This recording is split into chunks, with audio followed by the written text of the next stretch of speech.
Hello दोस्तों, welcome back to our channel law vacancy. आज हम फिर से आए हैं एक नए नोटिफिकेशन के साथ। और ये जो वैकेंसी निकाली है ये Rajiv Gandhi national aviation university के द्वारा निकाली गई है। RGNAU ने ये वैकेंसीज जो निकाली हैं ये परमानेंट बेसिस की जॉब है टोटली, और फ्रेशर्स के लिए नहीं है, एक्सपीरियंस बेस्ड जॉब है। और कुछ इनके ऊपर मतलब ये डिसाइड करेंगे कि ये कुछ पर्सन को डेप्यूटेशन बेसिस पर भी रखेंगे। तो इन्होंने इस पूरे नोटिफिकेशन में सारी डिटेल्स को डिस्कस किया है। तो अगर आप इसमें अप्लाई करेंगे तो ये परमानेंट बेसिस की जॉब है, और ये अपने डिस्क्रिप्शन पे आपको डेपुटेशन बेसिस की जॉब पे भी डाल सकते हैं। बट मोस्टली डायरेक्ट रिक्रूटमेंट है और इसमें परमानेंट बेसिस की ये जॉब है। फ्रेशर्स के लिए नहीं है, एक्सपीरियंस बेस्ड जॉब ये रहने वाली है।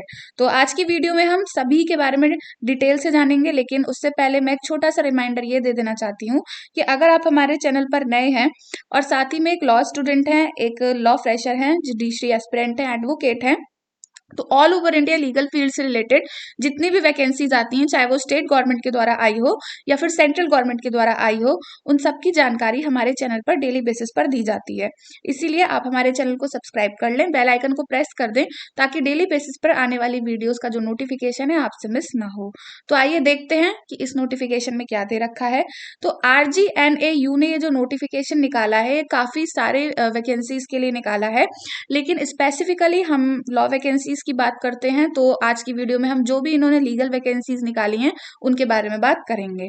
तो सबसे पहले मैं आपको ये दिखा देती हूँ कि ये ग्रुप ए की वैकेंसी है, मतलब हायर पोस्ट की वैकेंसी है, और डायरेक्ट रिक्वायरमेंट पे होगी तो आपकी परमानेंट बेसिस की जॉब रहेगी। और अगर ये फेलिंग विच इन्होंने लिखा है कि अगर ये डेप्यूटेशन पे अगर आपको रखेंगे तो ये आपकी इसमें डेप्यूटेशन बेसिस की वैकेंसी होगी, लेकिन मोस्टली आपकी डायरेक्ट रिक्वायरमेंट परमानेंट बेसिस की जॉब रहने वाली है। अब हम आगे जानेंगे कि इसमें किस कौन कौन सी आपकी पोस्ट निकली है। तो सबसे पहली जो आपकी पोस्ट निकाली गई है वो है डिप्टी रजिस्ट्रार की पोस्ट इसमें इन्होंने निकाली है। और इसमें जो नंबर ऑफ पोस्ट टोटल 3 रहने वाली हैं। और इसमें जो डिप्टी फाइनेंस ऑफिसर है उसमें इन्होंने 2 पोस्ट निकाली है। अनरिजर्व की ये टोटल 4 पोस्ट हैं और ओबीसी की 1 पोस्ट है, टोटल 5 पोस्ट हैं। तो 3 पोस्ट ये हो गई, 2 पोस्ट ये हो गई, इसमें लॉ वाले अप्लाई कर सकते हैं। और इसमें जो आपका लेवल 12 का पे मैट्रिक्स रहेगा 78,800 से लेकर 2,09,200 तक इसमें आपकी सैलरी रहने वाली है। फिर तीसरी पोस्ट जो आपकी इसमें निकली है वो असिस्टेंट रजिस्ट्रार की निकली है, जिसमें अनरिजर्व में ही 2 पोस्ट निकाली गई हैं और ये टोटल भी 2 ही पोस्ट हैं। और इसमें जो आपका पे मैट्रिक्स रहेगा वो 56,100 से लेकर 1,77,500 तक इसमें आपका पे मैट्रिक्स रहने वाला है। तो इसमें तीन पोस्ट यहाँ, 2 पोस्ट यहाँ और 2 पोस्ट यहाँ, तो टोटल मिला के आपकी इसमें 7 पोस्ट निकली हुई हैं। और जो भी पर्सन इसमें अप्लाई करेंगे उनके लिए एक अच्छी अपॉर्चुनिटी रहने वाली है। फिर एलिजिबिलिटी क्राइटेरिया की बात करें कि डिप्टी रजिस्ट्रार का एलिजिबिलिटी क्राइटेरिया क्या रहेगा। तो सबसे पहले इसमें आपके पास मास्टर डिग्री होनी चाहिए किसी भी सब्जेक्ट में, लेकिन अगर आपके पास लॉ के सब्जेक्ट में मास्टर डिग्री है तो भी आप इसमें अप्लाई कर सकते हैं। तो आपके पास LLM की डिग्री होनी चाहिए विथ 55% मार्क्स एग्रीगेट। फिर दूसरी शर्त जो इन्होंने एसेंशियल में रखी है वो ये है कि आप एक असिस्टेंट प्रोफेसर की पोस्ट पे होनी चाहिए 10 साल के लिए, या फिर आप एक असिस्टेंट रजिस्ट्रार की पोस्ट पे होने चाहिए इन एनी यूनिवर्सिटी, और आपको एडमिनिस्ट्रेटिव एक्सपीरियंस होना चाहिए 5 साल के लिए। तो असिस्टेंट प्रोफेसर की पोस्ट 10 साल के लिए या तो हेल्ड करी हो, या 5 साल के लिए आपने असिस्टेंट रजिस्ट्रार की पोस्ट हेल्ड करी हो, तो तब जाके आप इसमें अप्लाई कर सकते हैं। फिर डिजायरेबल एक्सपीरियंस की बात करूं तो इसमें इन्होंने डिजायरेबल एक्सपीरियंस में ये बोला है कि आपके पास 5 साल का एडमिनिस्ट्रेटिव प्रैक्टिस करने का, ह्यूमन रिसोर्स मैनेजमेंट में काम करने का या स्टैट्यूटरी फंक्शंस को हेल्ड करने का आपके पास एक्सपीरियंस होना चाहिए।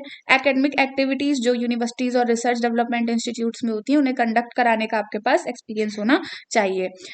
या तो 5 इयर्स का एक्सपीरियंस आपको लीगल मैटर्स में लीगल मैटर हैंडल करने का होना चाहिए, फाइनेंस मैटर्स हैंडल करने का होना चाहिए, एग्जामिनेशन मैटर हैंडल करने का होना चाहिए। तो लीगल मैटर अगर आप एक एडवोकेट हैं तो आपके लिए एक अच्छी अपॉर्चुनिटी है। और फिर उसके बाद इसमें इन्होंने गुड कम्युनिकेशन स्किल्स भी मांगे हैं। तो गुड कम्युनिकेशन स्किल्स किसमें, मतलब गुड कम्युनिकेशन आपकी होनी चाहिए, बोलने की, लिखने की, अच्छे से आप एक वेल पर्सनैलिटी आपकी होनी चाहिए, आपके मैनेजमेंट स्किल्स बहुत अच्छे होने चाहिए, लीडरशिप स्किल्स अच्छे होने चाहिए, और आपका ड्राफ्टिंग का और नोटिंग स्किल्स वगैरह भी काफी अच्छे होने चाहिए। और इसमें जो फिर आपकी एज लिमिट की बात करिए तो आपकी एज एज पर 10 फरवरी 2025 50 साल से ज्यादा की नहीं होनी चाहिए।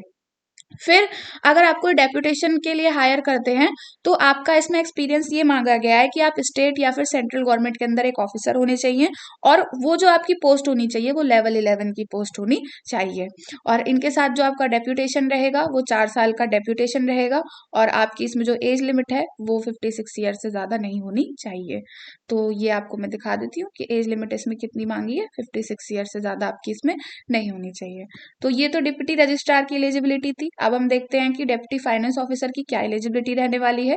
तो सबसे पहले मैं आपको बता दूं कि इसमें जो आपकी एसेंशियल क्वालिफिकेशन है वही आपकी मास्टर डिग्री होनी चाहिए फ्रॉम रिकॉग्नाइज यूनिवर्सिटी, मतलब किसी भी आपका इसमें मतलब किसी भी सब्जेक्ट में मास्टर डिग्री होनी चाहिए। तो एलएलएम कर रखी है 55% मार्क्स के साथ, तो आप इसमें अप्लाई कर सकते हो। फिर उसके बाद असिस्टेंट प्रोफेसर होने चाहिए आप 10 ईयर्स के लिए, और मतलब किसी आपके पास एजुकेशनल एडमिनिस्ट्रेशन और रिकॉग्नाइज रिसर्च इंस्टीट्यूट का आपके पास एक्सपीरियंस होना चाहिए, या फिर आप एक असिस्टेंट रजिस्ट्रार होने चाहिए फॉर 5 ईयर्स। तो ये पहली वाली जो आपकी सर्विस है उसी के इक्विवेलेंट आपके इसमें एजुकेशनल क्वालिफिकेशन रखी गई है। तो वही आपके पास एलएलएम की डिग्री, असिस्टेंट प्रोफेसर की जॉब फॉर 10 ईयर्स, या फिर असिस्टेंट रजिस्ट्रार की जॉब फॉर 5 ईयर्स। फिर एज लिमिट इसमें इन्होंने 50 साल रखी है, वही एज पर 10 फरवरी 2025।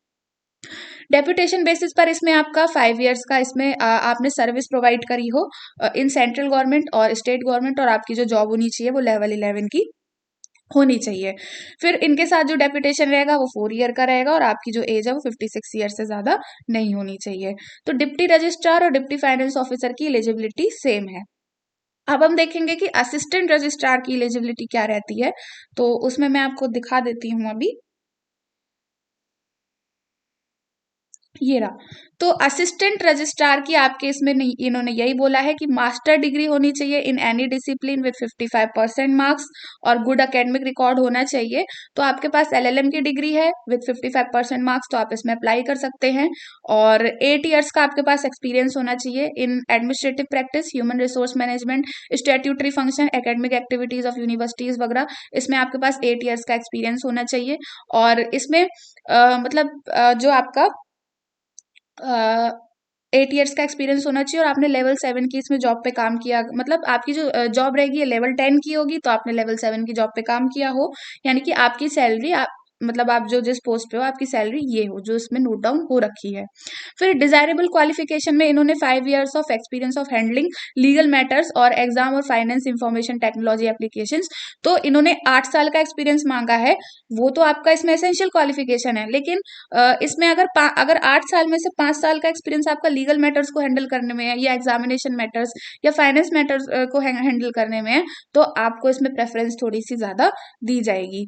तो इसमें फिर जो आगे आपकी एज लिमिट इन्होंने रखी है वो 35 ईयर्स रखी है, एज पर 10 फरवरी 2025। आपकी एज 35 ईयर्स से ज्यादा नहीं होनी चाहिए। और अगर आप डेप्यूटेशन बेसिस पर काम कर रहे हैं तो वही होगा, आपकी 5 ईयर्स की इसमें रेगुलर सर्विस की जॉब होनी चाहिए, ऑन लेवल 7 आपकी ये जॉब होनी चाहिए, under state government central government की आपके अंदर जॉब होनी चाहिए। और फिर उसके बाद इसमें जो आपके साथ जो उनका डेप्यूटेशन रहेगा वो 3 साल का रहेगा, और आपकी जो एज होगी वो 56 ईयर से ज्यादा नहीं होनी चाहिए। तो तीनों पोस्ट की क्वालिफिकेशंस और रिक्वायरमेंट को हमने देखा, तो उसमें हमें एक ही बात पता चली कि ये फ्रेशर्स की जॉब नहीं है, एक्सपीरियंस बेस्ड जॉब है, और इसमें डायरेक्ट लॉ करके आप नहीं कर सकते, आपके पास मास्टर डिग्री होनी चाहिए। तो यही थी कुछ इंपॉर्टेंट इंफॉर्मेशन इस की एलिजिबिलिटी क्राइटेरिया से रिलेटेड। और आपका जो सिलेक्शन प्रोसेस रहेगा वो उनके डिस्क्रिप्शन पे है कि या तो रिटर्न टेस्ट, इंटरव्यू, या आपका इंटरव्यू कंडक्ट कराया जाएगा। तो इसमें इन्होंने इस चीज़ को नोट डाउन कर रखा है। जब आप बाद में इस एप्लीकेशन फॉर्म को डिटेल से देखेंगे तब आप उसमें देख लीजिएगा। तो आपका इसमें ये बाद में आपको डिसाइड करेंगे कि आपका इसमें कैसे किया जाएगा, कि इंटरव्यू करवाएंगे या रिटर्न टेस्ट इंटरव्यू करवाएंगे। तो ये इनके डिस्क्रिप्शन पे बेस करता है। जैसे आप इस एप्लीकेशन फॉर्म को फिल कर देंगे वैसे ही आपको इसमें पता चल जाएगा। फिर इस एप्लीकेशन फॉर्म का पार्ट बनने के लिए आपको candidates who wish to apply are required to submit online application. तो आपको अपना ऑनलाइन बेसिस पर एप्लीकेशन फॉर्म फिल करना है, ये इन्होंने वेबसाइट दे रखी है, इस पे जाकर आपको अपना ऑनलाइन बेसिस पर एप्लीकेशन फिल करनी है। फिर उसके बाद ये जो एप्लीकेशन फिल आप वगैरह मतलब सब कर लेंगे, करेंगे और उसके बाद उसकी जो हार्ड कॉपी होगी प्रिंट आउट वगैरह वो आपको जब भी सेलेक्ट किया जाएगा और जब शॉर्ट लिस्ट किया जाएगा, जब रिटर्न टेस्ट इंटरव्यू वगैरह के लिए आपको बुलाया जाता है जो आगे डिसाइड करेंगे, तब आपको वो लेके जानी है। मतलब आप इसको बिल्कुल ये मत समझिए कि ऑफलाइन बेसिस पर दिखाना है, नहीं, आपको उस वक्त के लिए लेके जानी है। आपका एप्लीकेशन फॉर्म ऑनलाइन बेसिस पर ही फिल होगा और इस वैकेंसी में अप्लाई करने की जो लास्ट डेट रहने वाली है वो आपकी 10 फरवरी 2025 रहने वाली है। तो काफ़ी अच्छा खासा आपके पास टाइम है लास्ट डेट फॉर सबमिशन, तो ये आपकी इसमें लास्ट डेट रहने वाली है। और फिर उसके बाद इसमें जो आपकी एप्लीकेशन फ़ी है, जनरल ओबीसी ईडब्ल्यूएस के लिए 1000 रुपीज़ है। SC ST PWD के लिए इसमें कोई भी एप्लीकेशन फ़ी नहीं रखी गई है। ये इनकी वेबसाइट है, आप यहाँ पे जाके एप्लीकेशन फॉर्म फिल कर सकते हो। तो आज की वीडियो में इतना ही, और अगर आप इस PDF को ध्यान से देखना चाहते हैं या फिर इससे रिलेटेड आपकी कोई भी क्वेरी है तो आप हमारे टेलीग्राम चैनल पर जाकर पूछ सकते हैं। हमारे टेलीग्राम चैनल का लिंक आपको वीडियो के डिस्क्रिप्शन बॉक्स में दे दिया जाएगा। और इसी तरह की all over India legal field की जितनी भी वैकेंसीज होती हैं उन सबको टाइम टू टाइम जानने के लिए आप हमारे चैनल को सब्सक्राइब कर लें, बेल आइकन को प्रेस कर दें, ताकि डेली बेसिस पर जो भी नोटिफिकेशंस आ रही हैं उनकी वीडियोस आपसे मिस ना हो। तो मिलते हैं नेक्स्ट वीडियो में नेक्स्ट नोटिफिकेशन के साथ। Thank you for watching.